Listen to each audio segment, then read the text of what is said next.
So as we move past exam number 1, we're moving into the lymphatic or immune system. And so this system is a good example of one that really works in concert with our other system that we just went through in terms of cardiovascular. So there's going to be a decent amount of structural as well as functional overlap with what we've seen before, which makes it, hopefully, a little bit easier. But the other thing that we'll see is that this system is often one that people kind of forget about. It kind of works behind the scenes, doesn't have a lot of major organs that people would recognize, or if it does have organs, those organs are often part of other systems as well, or like we said, a little bit under the radar in terms of what they do. But a very critical system nonetheless.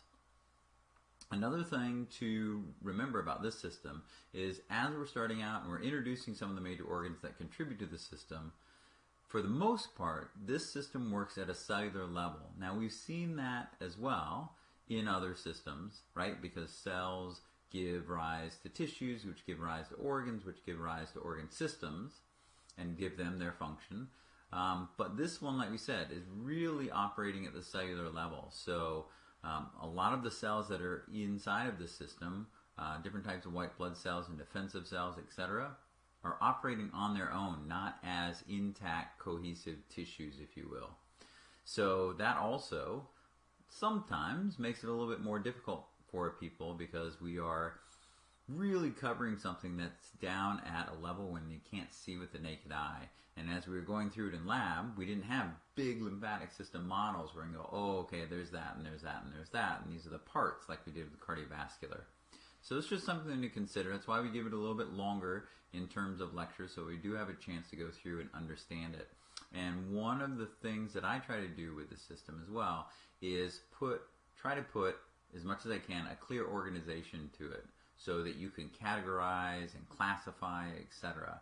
Because like whatever, cleaning your house or cleaning your room or something like that, if you're going to start, it is sometimes overwhelming to just see all the different things laid out all over the place. But if you can start in one place or start categorizing it, then it gets a little bit easier because you can do one thing at a time. All right, so let's take a look at the system here that we call lymphatic and immune system, which oddly enough sounds like two systems, but it's really one. Okay, so highlights for this system. These are the main functions that we're going to see for the system. Now, your book separates it into 2 chapters. Not really 2 systems, really one system, but it has 3 major functions. The first being that this is a system, it's kind of a cleanup system that will collect fluids that have been left behind in the tissues after this bulk flow, after this exchange with the cardiovascular system, a little bit left behind. And so this will pick up that excess fluid, it will filter it along the way, and then return clean fluid to the cardiovascular system. So that fluid, when it gets picked up, is called lymph. It's very similar to the interstitial fluid or the plasma. But much like a pool system, what it's trying to do is take a little bit of that fluid at a time, run it through, if you will, these cleaners, these filtration stations, which are lymph nodes, and some lymphatic organs, and then dump it back into the main volume. And when we're doing that, we're dumping that back into veins, which then returns this fluid as plasma back to the cardiovascular system. So that is one main function, is returning this fluid as well as any leak proteins, plasma proteins, back to the blood. But number 2, we said that there's filtration going on, and that leads to a second function of the system in terms of bodily defense. So getting rid of cells or fragments of cells or something like that that's found in your tissues or in your body that are not part of it or not functioning properly, and we need to get rid of them in some way. So that's the second major function. That's where we spend a lot of our time with the system. Third major function is, in truth, this system helps out the digestive system in terms of transporting fats. So even as you see on this slide, it says that we help to not only return fluid, but also return things like plasma proteins back to the blood. In the same way, we can transport large molecules, in this case, partially digested fats, through the lymphatic system for further processing and storage in other places. Now that function of the system we'll get to a little bit more as we get to the digestive system later. Okay, so to be sure, a good place to focus your efforts in terms of this first function is what are the vessels that are involved and how they do their job. So you'll learn about the structure and the function of the lymphatic vessels, which work in concert with the cardiovascular vessels. So you want to be able to compare them in terms of what they're doing in terms of their structure, etc. So for instance, here are cardiovascular capillaries, but then here are lymphatic capillaries. So you can see that there's some differences there, right? One is a complete circuit, like we see here. The other starts at these lymphatic capillaries and then is a one-way system working its way back, passing through these filtration sites called the lymph nodes, back to the cardiovascular system. Okay, so being able to do comparisons between these lymphatic vessels and capillaries with what you know already with cardiovascular vessels is going to be important. And this just shows some of the network of these lymphatic vessels. Again, being able to pick up the excess fluid from wherever. And in fact, when you have damage or you have surgery or something like that, not only do they have to be aware of cutting through cardiovascular vessels, but also lymphatic vessels. So that's why oftentimes you may get swelling in that limb because the lymphatic vessels and the lymphatic system is damaged. And so a lot of that fluid is getting retained in the tissues. Okay, so again, making comparisons between lymphatic vessels, structure, and function with what you saw before. Now, towards the end of this chapter in the new book, it starts to talk about the cells that work to filter this fluid that we call lymph. So we start talking about different types of lymphoid cells, T cells and B cells. We'll also learn about other types of defensive cells that are found, for instance, in these filtration centers in the lymph nodes. We'll really get into this topic of what's called antigens and antibodies, something that we touched on to begin with when we were talking about blood. But remember that the antigens are the way that your body can identify what is self and what is foreign. So there are foreign antigens, and then there are self antigens, and these are attached to the cells. We said these are kind of like name tags, protein name tags on the cell. And then, like we'll talk about a little bit later, it is possible for antibodies to attach to the complementary antigens as a defense. But we also have these cells as well. So that kind of transitions us into the immune system part, the bodily defensive function of this system. And we'll talk specifically about what those T cells and B cells do. Now when we say cells, remember that really, right, as you can see up above, but that really means lymphocytes. So you can call them T cells and B cells, but there are T lymphocytes and B lymphocytes that we identified before when we were talking about white blood cells. These are some of the other lymphoid or protective cells as well, and we'll get into their functions as you get into the lectures. So we get through and we start talking about lymphatic vessels, these filtration points, the lymph nodes, and kind of what they're doing. We get into their structure. We saw this in the lab, right? The capsule, the cortex, the medulla, and then these germinal centers. So the fluid is going to percolate through and ultimately then exit out what are called efferent vessels and make their way on back towards the cardiovascular system. So we just go through different examples of lymphoid organs. So again, they're not very obvious. Spleen, thymus, and again it's thymus, not thyroid, you'll hear about that. Different types of tonsils, Peyer's patches, which you find associated with the digestive system, and the appendix. So again, not very big organs contributing to this system. So you get into a little bit of the anatomy and the physiology of those organs, and what they do, where they're located, etc. Okay. So then we switch over to the immunity part, and like we said, this is where the bulk of the information is going to be. The lymphatic system, if you will, has to do with collecting fluids, filtering them, and returning it to the cardiovascular system. Now we're talking about bodily defense all over. It may be inside of, like we said, lymph nodes and things like that, but a lot of these defensive cells are out on patrol.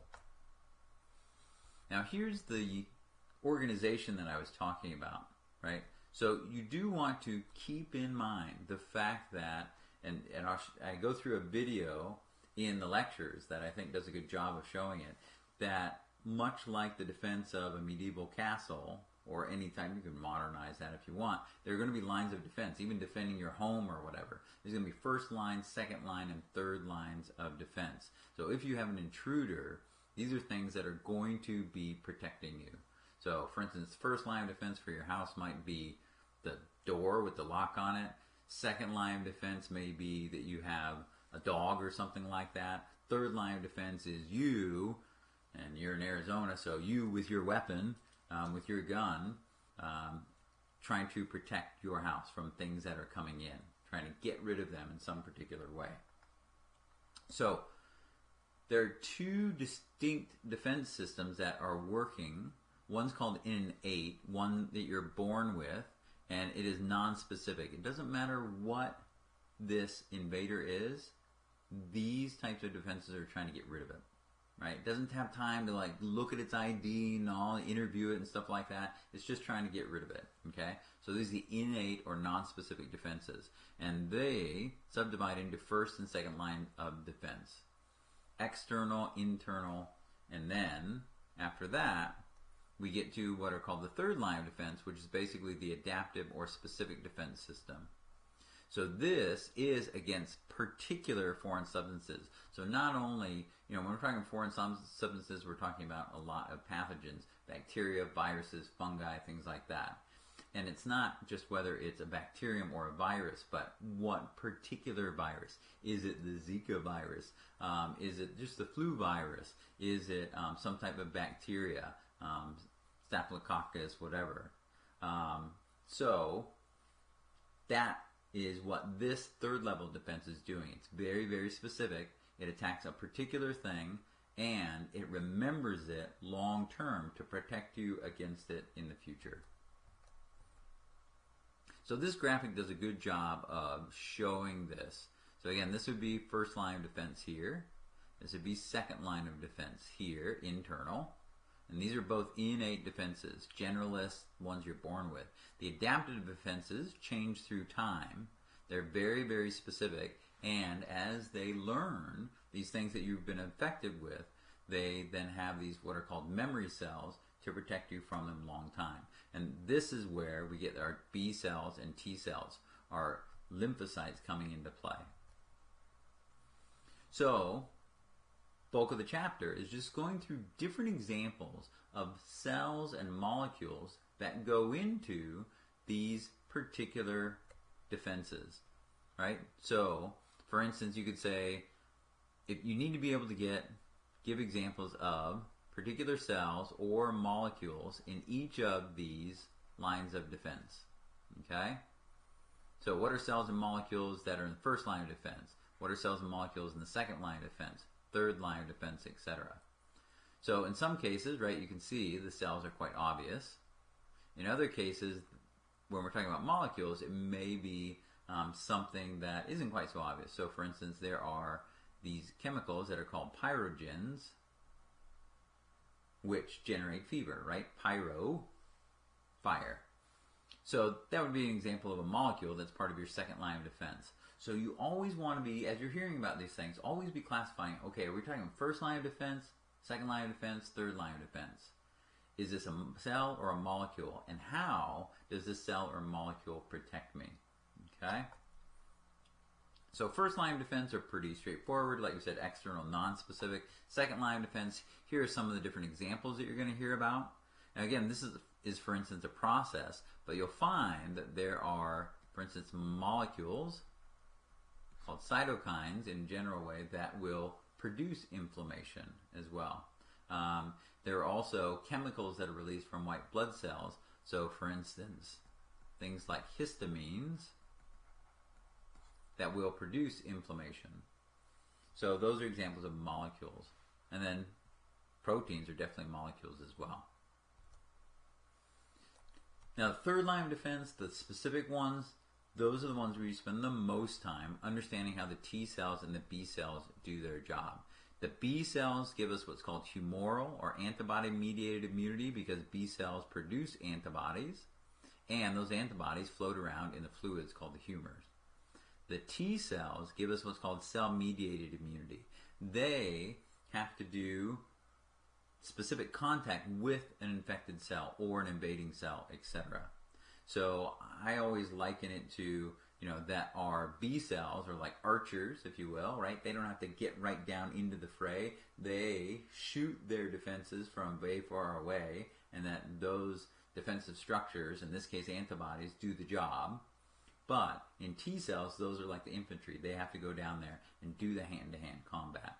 Now, necessarily, the T cells then are a bit better at really telling the difference about what that infectious agent is and identifying it, right? The antibodies, they have a specific nature to them, and then they fit in a complementary fashion onto a foreign antigen, but it's a molecule, it's not a cell, right? It's only a living cell that can truly do this accurate assessment of a foreign agent or an infected cell, because that's what we find. Like viruses hide inside of our own cells, so it's our cell, but it doesn't look quite right, and you need something like a T lymphocyte to be able to assess that. Okay, so we do some review of antigens and antibodies. We go through the fact that we have self-antigens and foreign antigens, and you definitely need to know the difference between what are called the class 1 MHC proteins and the class 2 MHC proteins. These are antigens themselves. These are self-antigens. These are the normal ones that you would think about. The self-antigens that identify our cells as self. Class 2 MHC proteins, these ones are on particular antigen-presenting cells where they are showing it to our other defenses and saying, okay, this is something I've been infected with. Don't attack me, but you need to be on the lookout for this. It's kind of like a cellular wanted poster. So there's only certain cells that are going to have these class 2 MHC proteins, these major histocompatibility complexes. So as you go through, you need to be able to describe, okay, where do the B cells come from? Where do the T cells come from? How do they get trained up to identify self from foreign, etc.? And how specifically do they defend us? So again, start out with B cells and the antibody-mediated immunity. We talk about how these B cells, once they become activated, they turn into these incredible Hulk cells called plasma cells. And so the B cells, like we said, like an archer, aren't running around necessarily, but what they're doing is those foreign antigens are brought to them. And when the particular B cell that has the right shaped receptor on it binds with that foreign antigen, then that B cell is the one that we need a whole clone army of in order to secrete the antibodies that will then take care of that particular pathogen.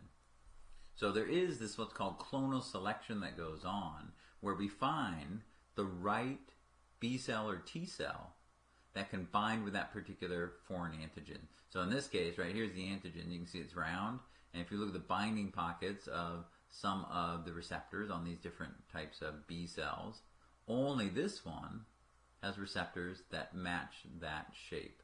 So we need a whole bunch of that one to proliferate and make an army of them. And that's what we find is that these B cells are going to start cranking out antibodies like you see here once they go into this incredible Hulk stage that we call plasma cells. But then there's always going to be a subset that hang back that are going to not go into the fray at that time, but are going to later on protect us. And these are called memory cells. And we have memory B cells. We also have memory T cells. So this is part of our clone army, like you'll hear about in the lecture. Okay, so then we start talking about how these memory cells protect us long term later on. We get a little bit into how this adaptive immune system builds through time and how you can acquire these defenses or immunities, whether it's naturally acquired or artificially acquired, whether it's active or a passive type of acquisition, if you will. So active, you produce the defenses. Passive, they're giving to you and doesn't require much energy. So we said the B cells produce these antibodies. We need to know specifically, how do these antibodies do any good? How do they do their job? Now, we had seen this type of function here, agglutination, but you'll also see other types of ways, other ways that antibodies can defend us against these infectious agents. Then we go through the T cells as well. So the T cells, how do they defend us? We said that they were doing this hand-to-hand combat, but as you can see from this graphic, it's not all one particular type. There are these ones that are called cytotoxic T cells. Those are the infantry. Then there are helper T cells, which amplify other types of immune responses, particularly in the B cells. And then there are also what are called regulatory T cells, and you see here again, memory cells that will fight the fight later on. So that is another major topic in this chapter, is understanding T cells and what they do. How they get activated. How does a T cell, a particular type of T cell, how does it know to find a particular pathogen or infected cell? How does it become activated? And you can see an example of that here. So for instance, here's one particular cytotoxic T cell. It has receptors on it that bind to the surface structures of an infected body cell and identifies it, and then once it becomes activated, it starts cranking out again this whole clone army, because these clones are all going to have the same type of receptor that can then go back and fight that particular infection. So we're talking about the cytotoxic T cells and the helper T cells and things like that. Go through some of the examples. Again, how do they do their job? T cells do hand-to-hand combat, but you can't write in the exam that it goes up and stabs the target cell or something like that. In a way it does, but you need to get a little bit more specific than that. And that's what you see here. Talking about granzymes, perforins, etc. And then towards the end of that chapter, we do get into some diseases and disorders, specifically AIDS, and how it relates to things that we have learned. AIDS, allergies, etc. when the immune system is not able to do its job appropriately.